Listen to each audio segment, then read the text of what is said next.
আমার ভিডিওতে কর্মকর্তব্যবাদ সম্পর্কে একজন কমেন্ট করেছো, তো সেই জন্যই এই কর্মকর্তব্যবাদ নিয়ে আজকে আলোচনা করছি। কর্মকর্তব্যবাদ এটা কোনো বিশেষ পরিস্থিতিতে বিশেষ কর্ম সম্পাদন করাকেই কর্তব্য বলা হয়। তো বিশেষ বিশেষ পরিস্থিতি অনুসারে আমাদের এই সিদ্ধান্ত নিতে হয় যে এই পরিস্থিতিতে আমাদের কী করা উচিত।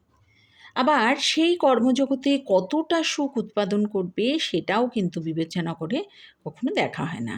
অর্থাৎ নৈতিকতার ক্ষেত্রে বিশেষ বিশেষ পরিস্থিতি অনুসারে আমাদের কর্মের নৈতিক বিচার করতে হয়।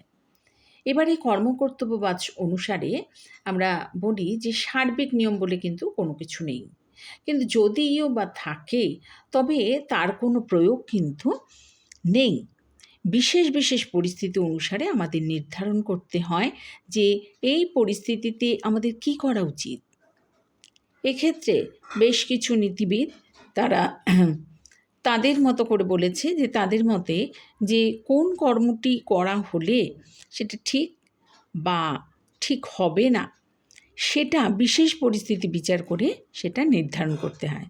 আর কোনো কর্মনীতি বিচার করে নেয়।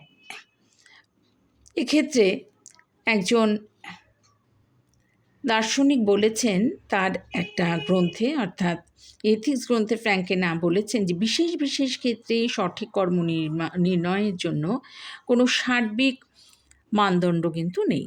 এখানে শুধু বিশেষ বিশেষ নৈতিক অবধারণকে মৌলিক বলে মনে করা হয় এবং সেগুলোকেই কিন্তু সার্বিক নিয়মের ভিত্তিরূপে কাজ করে। পূর্ব প্রতিষ্ঠিত সার্বিক নিয়মের নিরিখে বিশেষ বিশেষ কর্মের নৈতিকতা নির্ধারিত কিন্তু কখনো হয় না।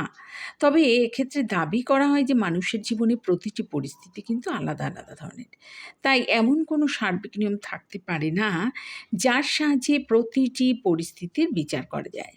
আর কোনো একটা পরিস্থিতিতে যেটা করণীয় বলে মনে করা হয় অন্য পরিস্থিতিতে কিন্তু সেটা যে করতেই হবে বা সেটা যে করণীয় এ কথা কিন্তু বলা যাবে না। আচ্ছা, এক্ষেত্রে কর্মকর্তব্যবাদ প্রসঙ্গে চরমপন্থী ও নরমপন্থীদের এই দুটো ভাগে কিন্তু বিভক্ত করা হয়েছে। আর এদের যে পরিস্থিতি সেটাকে বিচার করে কোন কর্মটি করা উচিত বা কোনটি উচিত নয় সে সম্পর্কে কিন্তু নির্ধারণের কথাও কিন্তু বলা হচ্ছে। তো এক্ষেত্রে চরমপন্থী কর্তব্যবাদ সম্পর্কে যদি বলি যে তারা বলেছেন যে বিশেষ বিশেষ পরিস্থিতিতে পৃথকভাবে আমাদের নির্ধারণ করতে হবে যে আমাদের কোন কাজটা করা ন্যায়সঙ্গত, অর্থাৎ কোন কাজটা আমরা নীতিগতভাবে আমরা করতে বাধ্য। এক্ষেত্রে আমাদের কর্মপন্থা নির্ধারণের জন্য কোনো কর্মনীতি অনুসরণের প্রয়োজন হয় না। প্রত্যেকটা পরিস্থিতির নিজস্ব কিছু বিশেষত্ব থাকায় প্রতিটি পরিস্থিতিতে কর্তব্য নির্ধারণ করার জন্যই কিন্তু ভিন্ন ভিন্ন সমস্যা থাকে। তাই চরম কর্তব্যবাদীরা তারা মনে করেন যে এমন কোনো সাধারণ নিয়ম নেই যে নিয়ম সমস্ত পরিস্থিতি নির্বিশেষে কর্তব্য কী হবে সেটা নির্ধারণ করতে পারবে। তাই এই মত অনুযায়ী প্রতিশ্রুতি রক্ষা করা উচিত বা নিজের কাছে রাখা অপরের গচ্ছিত সম্পদ ফিরিয়ে দেওয়া উচিত। এগুলো হচ্ছে যে সার্বিক নিয়ম। এই সার্বিক নিয়ম বলে কোনো কিছু নেই। তো পরিস্থিতি বিচার করে ব্যক্তিকে ঠিক করতে হয় যে এই পরিস্থিতিতে প্রতিশ্রুতি রক্ষা করা উচিত না উচিত নয়, অথবা এই পরিস্থিতিতে অপরের গচ্ছিত সম্পদ ফিরিয়ে দেওয়া উচিত কি উচিত না বা উচিত নয়। তো এইভাবে বিভিন্নভাবে আলোচনা করা হয়েছে। তো এই রকমভাবেই আলোচনা করতে গিয়ে এছাড়া চরম কর্তব্যবাদীরা মনে করেন যে সমস্ত ঔচিত্যমূলক নৈতিক বচন বা অবধারণ হচ্ছে বিশেষ বচন বা অবধারণ। এই পরিস্থিতিতে আমার এইভাবে এই কাজটা করা উচিত, এটা এমনই একটা বিশেষ অবধারণ। কোনো বিশেষ পরিস্থিতিতে যখন কাউকে বলা হয় তুমি এই কাজটি করো, তখন সেটা একটা আদেশ বা অনুজ্ঞারূপে কর্মকর্তার কাছে প্রতিভাত হয়। তো এইভাবে বিভিন্নজন বিভিন্নভাবে দিয়েছে। এবারে বলি যে নরমপন্থী কর্মকর্তব্যবাদ হিসাবে। তো নরমপন্থী কর্মকর্তব্যবাদ বলতে যে আমরা তো চরমপন্থী সম্পর্কে আগে জানলাম। এবার এই নরমপন্থী অর্থাৎ চরমপন্থী কর্মকর্তব্যবাদীরা ঔচিত্য নির্ধারণের ক্ষেত্রে কোনো নৈতিক আদর্শ বা নিয়মের প্রয়োজন স্বীকার না করলেও নরমপন্থীরা কিন্তু তারা নৈতিক নিয়মের সম্ভাবনাকে কিন্তু কখনোই অস্বীকার করেননি। তাদের মতে বিশেষ বিশেষ পরিস্থিতির বিচার করে আমাদের মধ্যে ঔচিত্য সম্বন্ধে এক রকমের বোধ জন্মায়।